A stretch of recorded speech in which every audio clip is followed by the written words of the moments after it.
कोल्हापूर जिल्ह्यातील शिरोळ तालुका नांदणी मठातील महादेवी हत्तीनेला पोलीस बंदोबस्तात गुजरातच्या वनतारामध्ये रवाना करण्यात आल्यानंतर आता लाडक्या महादेवीला परत आणण्यासाठी काँग्रेसचे विधान परिषदेतील गटनेते आमदार सतेज पाटील यांनी स्वाक्षरी मोहीम सुरू केली आहे। जिल्ह्यातील तब्बल 2.25 लाखाहून अधिक नागरिकांनी सहभाग नोंदविला आहे। या मोहिमेला उदंड प्रतिसाद मिळाला आहे। ही पत्रे माजी आमदार ऋतुराज पाटील यांनी नांदणी मठातील महास्वामीजी यांना सुपूर्द केले। हे फॉर्म राष्ट्रपती महामहिम द्रौपदी मुर्मू यांना पाठविण्यात येणार आहे। खाली एक मोहीम राबवलेली स्वाक्षरी मोहीमच्या माध्यमातून जवळजवळ 2,04,421 लोकांनी आपल्याला या मोहिमेमध्ये सहभाग घेतलेला आहे। आज आदरणीय स्वामीजींचा आशीर्वाद घेण्यासाठी आम्ही इथं आलो।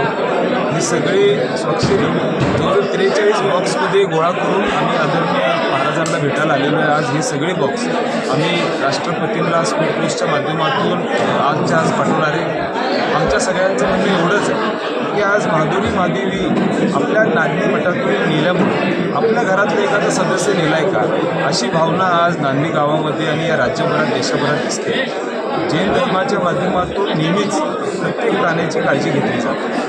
आपण आपल्यावर एक आक्षेप घेतला आहे का जिथं आपण महादेवीची काळजी घेत नाही अशा पद्धतीची एक भावना आज समोरून आपल्या सगळ्यांच्यावर एक आरोप केल्यासारखं आपण सगळ्यांना जाणवतो। आणि मग हे कुठल्या तरी आमच्या सगळ्यांच्या मनाला लागलेलं आहे की आपली महादेवीची काळजी ही गेली 35 वर्ष आम्ही घेतली आणि जनभावना आज एवढी झालेली आहे की आमची महादेवी पुन्हा एकदा आज आपल्या मठामध्ये आली पाहिजे।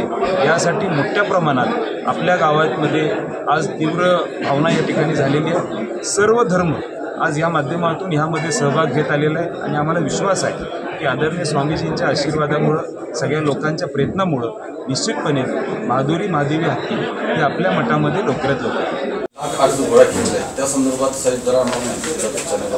आपण गेल्या 48 तासात देशातल्या लोकांना विनंती केली होती की गुगल फॉर्म तयार करून या संदर्भात विनंती राष्ट्रपतींना द्यावी आणि म्हणून जवळजवळ 2 लाख अर्ज आम्ही आज पोस्टद्वारे राष्ट्रपतींच्याकडे पाठवले। आमची मागणी आहे की राष्ट्रपतींनी यात हस्तक्षेप करावा आणि नांदणी मठाला हत्ती परत द्यावी।